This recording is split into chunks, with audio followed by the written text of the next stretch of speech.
We begin in the year 2004, where Father Dumitru and several nuns take Sister Adelina to the church, believing she is possessed by an evil entity. As they lay her down, she attacks one of the nuns, but the others quickly hold her hands and feet, while Dumitru begins the exorcism ritual. Together, they recite prayers, but the demon's power causes objects to topple around, and after a tense struggle, Adelina lets out a deep scream before the scene abruptly cuts. A few days later, Dumitru is arrested for Adelina's murder, revealing that the young woman did not survive. Nicole informs her boss, Mr. Philip, that the autopsy shows homicide, revealing that she had been tied to a cross for several days without basic care. She explains that she spoke with the priest's lawyer, who agreed to arrange an interview for her. Aware of her motivations, Philip points out that criticizing Faith won't bring her mother back, but after Nicole's persistent requests, he reluctantly agrees. Upon arriving in Romania to cover the story, Nicole questions Dumitru about not receiving support from the church, and he responds that he expected that, as they never approved of his methods. However, his actions were never for the church. He was doing it for God and his congregation. Nicole asks why he believes the woman was possessed, and he reveals that she told him about a pleasurable experience she had in Germany. This act led her to question her faith, making her vulnerable to becoming a target. He is convinced that her seduction was influenced by the devil, emphasizing that demons are everywhere, always waiting for their opportunity. Nicole mentions him crucifying her, and he clarifies that they did this out of necessity. The demon, aware of their intentions, became violent towards Adelina, so they took her to the church because they wanted her to feel as close to God as possible.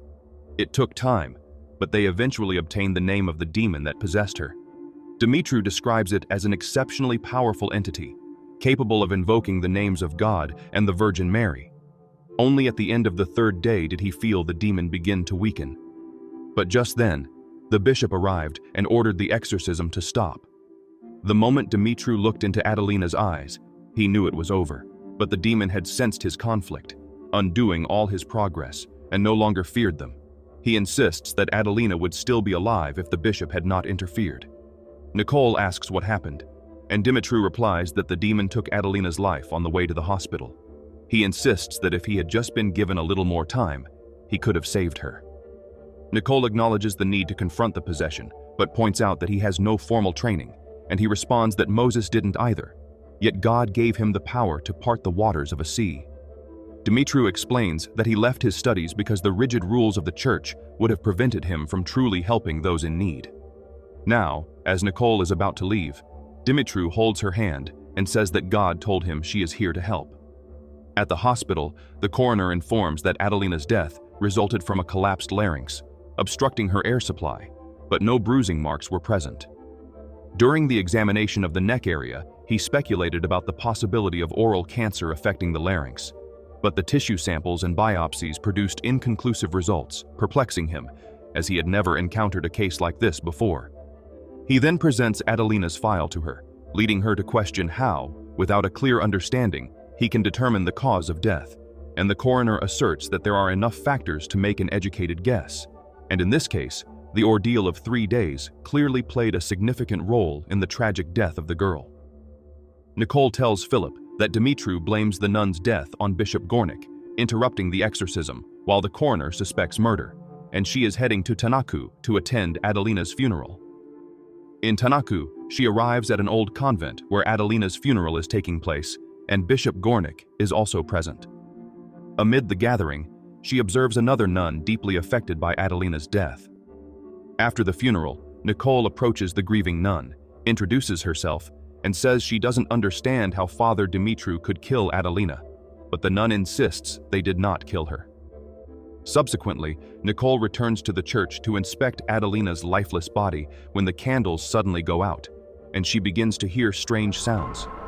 She then sees a door swinging and hears whispering and eerie voices.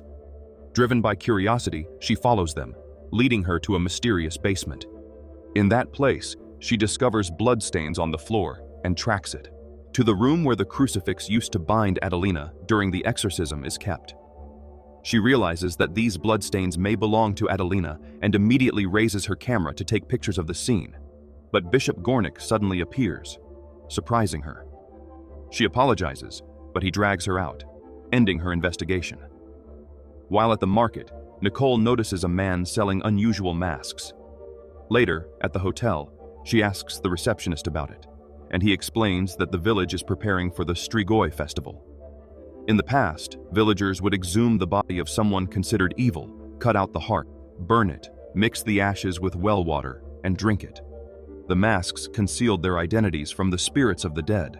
After that, Nicole visits a church and meets Father Anton. She introduces herself and says she came in hoping to speak with him. She asks if he thinks Father Dumitru was responsible for Adelina's death.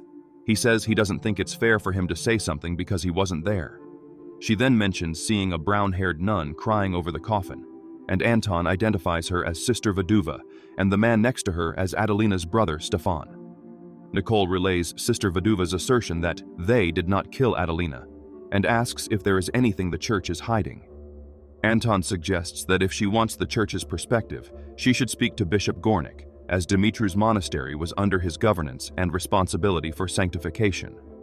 Nicole returns to her hotel, and the door she had just closed swings open abruptly by itself, but she simply turns around and closes it again. The next day, she meets with Bishop Gornik and apologizes for the previous day, to which he says it was neither the right time nor place for either of them. Nicole questions why the church is not defending Father Dumitru's actions, stating that exorcisms are not uncommon within their church. Gornik explains that after the fall of communism 20 years ago, people were once again free to practice their religion, leading to an increase in monasteries and churches. The church could not train the clergy quickly enough, and Father Dumitru was among those ordained by Gornik himself.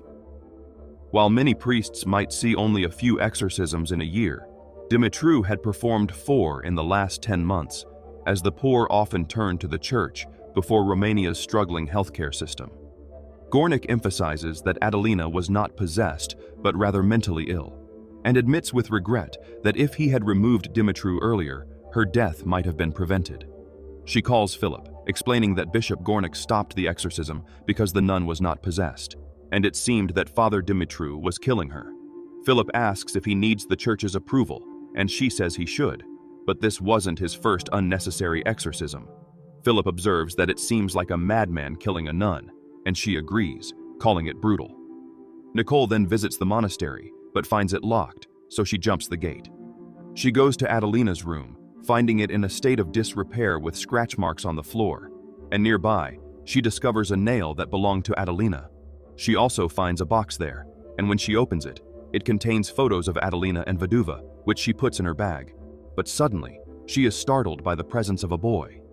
Frightened, she leaves the building to go away, but hears whispers and sees the boy standing against a wall. And when she looks at him, he raises his hands.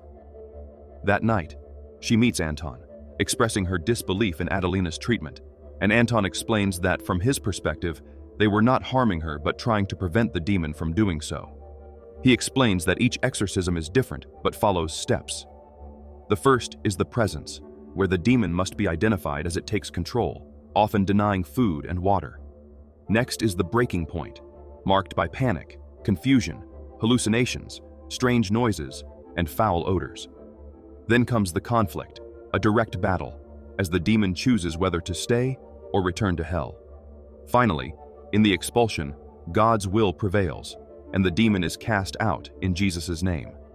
Nicole asks why the demon killed her, and he replies that it no longer needed her, and because she was not exorcised, it was free to possess again. Nicole asks if demons can possess again, and Anton presents the concept of transfer, where the demon moves from one vessel to another. This can occur through physical contact with the possessed, but more commonly happens through a weak soul. The possessed reflect the demon's wrath and dark soul. To aid her understanding, Anton gives Nicole a book with valuable information about demons she might find helpful. Nicole asks about a photo in it, and Anton explains that sometimes demons have help. Later, at the hotel, Nicole examines the photo she took and is astonished to find a faded demonic figure on the crucifix in one of the images. She picks up her glass to take a sip of wine, but senses something is wrong and notices a fly in it. She pours out the wine, fills her glass again, and starts researching information about a demon named Agaris. After some time, her laptop screen glitches, and while trying to fix it, it seems the screen is pulling her in, and suddenly, a demonic face appears, frightening her. Regaining her composure, she takes her glass only to notice that now 2 flies are floating in it. The next day, she visits Sister Vaduva, who initially expresses her reluctance to speak. Nicole shows her the photo, claiming that Father Dumitru killed her friend. But just then, Stefan appears, and Nicole directly asks him who killed Adelina. Stefan accuses them of printing lies about his sister, claiming that they don't care about the truth. Nicole insists that they want to help, and Vaduva asserts that the demon killed Adelina and that it spoke to her. In a flashback, Vaduva brings breakfast to Adelina and finds her singing a strange and sinister song. Terrified, Vaduva approaches cautiously, calling her name, but Adelina does not respond and continues singing. Vaduva then notices dead flies scattered in front of her, and her fear grows as she sees the demonic form of Adelina. Adelina suddenly grabs her by the neck and lifts her into the air, and just then, the door violently swings open. The demon orders Vaduva to leave before it releases her, and a shaken Vaduva runs out of the room as the door closes behind her. Stefan tells Nicole that Adelina had been in Germany for the last year, working as a nanny for a family that adopted 2 children from the orphanage. Before accepting the job, she went through a complete psychological examination at the request of the German embassy, passing successfully. Nicole asks why she returned, and Stefan says she returned to the monastery intending to work at the orphanage, and disturbing events began shortly after her return. Vaduva says that the first thing Adelina wanted to do was visit Father Gabriel and give him a gift. Nicole asks who Father Gabriel is, and Stefan explains that he was a priest who cared for them during their time at the orphanage, sharing a special bond with Adelina. In a flashback, Adelina returns from Germany and, accompanied by Vaduva and Stefan, visits the monastery to find Father Gabriel. However, the church bells begin to toll, drawing their attention to Father Gabriel standing at the top of the tower, and in a surprising twist, he jumps from the tower, tragically taking his own life. Vaduva shares that everyone was devastated, but Adelina suffered the most. After that, she would often find Adelina in the church, silently crying. On one occasion, while everyone was heading to Mass, Adelina refused to enter, giving the impression that she could see someone terrifying inside.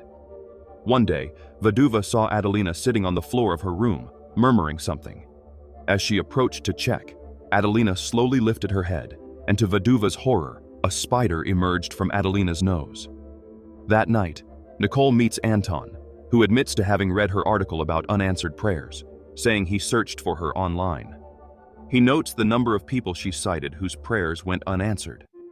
Anton suggests that whether due to Satan, human wills, or disbelief, people must understand that God is not the one who fails to respond. They fail to receive. Curious about Nicole's motivation, Anton asks why this is important to her, and Nicole recounts a personal story about her mother's battle with cancer. Her mother chose to embrace faith and reject a potentially successful treatment program. Nicole's attempt to change her mother's mind failed, and they watched as her mother slowly succumbed to the disease. She explains that the treatment program ultimately had a success rate of 90%, but her mother's faith made her lose hope. Anton suggests that her mother's faith made her lose hers, observing that her mother seemed to be fine with it, but Nicole argues that she was simply trying to save her mother's life. After the conversation, Anton walks Nicole outside and warns her to be careful, saying that her anger towards God and lack of faith make her vulnerable, especially after what happened to Sister Adelina. He insists that without faith, she has no protection. On her way back to the hotel, Nicole notices a boy wearing a mask that captures her attention. As she passes by him, he watches her and whispers something in Romanian, suggesting he is the same boy she saw at the monastery. The boy continues to follow Nicole back to the hotel, and when the receptionist asks if she is okay, she asks if he knows the boy outside. The man identifies him as a gypsy named Tavian and asks him to go away, saying he is slow in the head. Nicole then shares what Tavian said to her in Romanian, and the man explains that it means, "He is watching you." However, Tavian was born without a tongue. Later that night, while Nicole sleeps, she has a dream in which she becomes intimate with Anton, and we see a spider crawling on her pillow. As she turns over, the door to her room opens by itself, and she hears disturbing sounds. Terrified, she carefully gets out of bed and follows the noise, discovering her door opening and closing on its own. Confused, she approaches to close it when suddenly, Adelina tries to enter the room, but Nicole slams the door shut. Adelina begins banging on the door, forcing Nicole to lock it and back away in fear. But before she can process what is happening, Adelina appears again, only to abruptly disappear. After the unsettling experience, Nicole calls Philip to share what happened, but decides not to reveal anything. The next morning, Nicole arrives at Tavian's house and sees him looking at her through the window. Suddenly, she is startled by a dog, and when she regains her composure, she realizes the boy has vanished, so she decides to leave the area. She visits Vaduva, who says that Adelina was ashamed of what the devil made her do, constantly reminding her of her sins. Vaduva shares about a letter Adelina sent months ago. She fell in love with a boy in Germany who promised to marry her, but after giving herself to him, she found out he had only deceived her. Heartbroken, she returned home seeking God's forgiveness, but instead found herself tormented by the devil. One night, Vaduva noticed Adelina writhing restlessly in her bed, her low moans echoing through the dimly lit room. Uneasy, she cautiously approached, each step heavy with dread, and when she pulled the blanket back, she recoiled in horror as she saw insects crawling out from between Adelina's legs. Vaduva and Sister Lena filled Adelina's room with crosses, icons, and jars of holy water, desperately trying to protect her. But Adelina suddenly looked at Vaduva, her eyes ablaze with fury as she sat upright, her head twisting unnaturally to glare at him. Trembling with fear, Vaduva backed away, and Adelina then overturned one of the beds, causing them to flee hastily from the room. Nicole asks how Adelina was diagnosed with schizophrenia, and Vaduva remembers one night when muffled, failed screams broke the silence. Stefan ran to the girls' room, only to find the beds empty. Panic seized him as he searched the surroundings until the screams led him to the old treehouse. Anxious, he climbed up to investigate when Adelina suddenly launched herself at him, knocking him to the ground below. Shaken, Stefan took her to the hospital and told the doctors everything. They advised that Adelina should see Dr. Funar, a psychologist, who diagnosed her with schizophrenia. Nicole asks if Vaduva was part of the exorcism, to which she says not directly, but she was there. She describes a terrifying scene where water was falling everywhere. Nicole asks what she means, and she explains that the demon was making it rain, mocking their use of holy water. Suddenly, the table to which Adelina was tied lifted off the floor, and objects began to be thrown around the room, while Adelina's twisted laughter echoed through the chaos. Later that night, while relaxing in the bath and listening to a recording of the interview with Vaduva and Stefan, the lights suddenly go out, accompanied by a demonic voice plunging the room into darkness. Alarmed, she gets out of the bathroom, only to see the pages of the book fluttering before stopping on a page, and her breath catches when she notices a shadow projecting behind the window curtain. Trembling, she slowly approaches, each step dragging with dread, but when she pulls back the curtain, there is no one there. The window slams shut, causing her to recoil, and then knocks Echo against the door. She opens the door and finds Anton there, who asks if she is okay, and she explains that the power was cut. He mentions that he was not satisfied with how the previous conversation ended, offers an apology, and presents an olive branch. Nicole accepts, and he tells her that if she has more questions, he knows where to find him. As he begins to leave, she stops him, asking him to open the bottle while she gets dressed. The scene shifts to an intimate moment between them, but Adelina suddenly appears, waking Nicole as she realizes it was just a nightmare. However, on the table, she finds a note from Anton that reads, "A picture says 1,000 words," and that she fell asleep after drinking just a glass of wine. Later, she visits Dr. Funar, who insists that Adelina had some mental disorder. She believes that Father Gabriel's death reanimated all those old fears from her childhood, with what happened to her father and her mother's abandonment. She explains that Adelina witnessed her father take his life, and that's how she ended up in an orphanage. She takes her to the ward where Adelina was treated, explaining that Father Gabriel's death triggered delusions and hallucinations, and ultimately schizophrenia, which should have manifested long ago. Adelina experienced episodes right at the hospital, perceiving everyone around her as demons trying to harm her. While Nicole drives towards the hotel, her car suddenly breaks down. She struggles to start it, but it doesn't move, so she calls Anton, who assures her he will be there soon. She thanks him and puts the phone down, but soon hears a noise outside. Then she hears the sound coming from behind the car, although she sees no one, until a demonic figure appears in the rearview mirror, even though the seat is empty. A buzzing fly then enters the car, and suddenly something squeezes her legs, forcing her to run away in fear. As she backs away, she hears strange whispers echoing around her, causing her to turn and run toward a nearby field. After running a considerable distance, she stops and looks back, only to see nothing, until the demon suddenly appears behind her. Terrified, she runs back to the road just as Anton arrives. Anton takes her back to the church and warns that running away is exactly what the darkness wants, as she is somehow connected to it. Nicole insists she won't stay, and he asks if she really thinks she will simply disappear. He explains that darkness thrives on fear, but by embracing faith, she gains a way to fight against it. Though he does not fully understand why, Anton suggests that God wanted her here, and she will not find any answers by running away. Later, Anton informs her that the rental company found no issues with her car and will leave it in front of the hotel. He assures her that they are safe where they are. Nicole then reveals that she was with her mother in the hospital on the night she died. Despite her mother knowing of Nicole's unbelief in God, she held Nicole's hand and pleaded for her to accept Jesus as her savior so they could spend eternity together. Even in her final moments, Nicole refused, and her mother carried that with her. Nicole expresses deep regret and the desire to apologize. The next day, Nicole leaves a note for Anton. She tells Philip that whatever is happening here, she no longer wants to be a part of it and is going back home. However, on the way to the airport, she witnesses rays of light emanating from the sky, guiding her to a specific location. Intrigued, she decides to explore the place and comes across Father Gabriel's grave, where a man asks if she knew him. She denies it, but realizes it is the same date her mother died.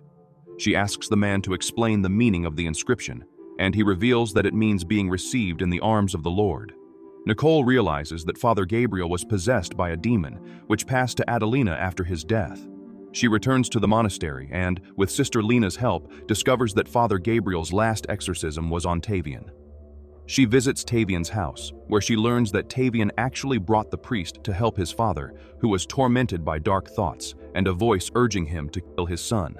Tavian tried to take him to church, but the voices threatened to kill him if he entered. So, Tavian brought Father Gabriel to their home. He says he thanks God every day for what Gabriel did for him. Nicole then notices Tavian standing there, and as she approaches him, she sees that he wrote the name of the demon Agaris. Nicole calls Anton, revealing that Father Gabriel's last exorcism was on Tavian's father, and the demon was Agaris. She suspects that it now possesses Adelina, but a demonic voice suddenly interrupts, and the call is cut off. The front door slams shut, and she hurries to escape, but an invisible force pulls her back. The lights flicker, while water drips from invisible leaks. Suddenly, the demon attacks her, lifting her to the ceiling before throwing her back onto the table. Meanwhile, Anton grabs an axe and breaks down the door, just as the demon lifts Nicole into the air. Anton enters the house and sees Nicole hanging upside down in the air. As the demon watches him, Anton tells it that it is wasting its time, as Nicole has no faith to corrupt. He begins the exorcism, reading prayers as the demon continues to torment Nicole. She screams, claiming it is killing her, but Anton persists, encouraging her to invoke God for help, reminding her that she needs faith to fight the demon. The demon rips the book and crucifix from Anton, but Anton declares that he does not need them because he already knows the demon's name. He asks Tavian and his father to help him. Both immediately hold Nicole as Anton continues reciting the prayers, and finally, they manage to bring her back to the ground. Anton continues the exorcism, urging Nicole to fight back, or she will never see her mother again. He places his necklace on her and insists that she not let this demon drag her into hell, and he cannot do what he must without her help. Nicole fights against the demon as Anton persists with the prayers, and after a tense battle, they finally manage to defeat it. After a few days, Nicole has recovered and developed faith in God,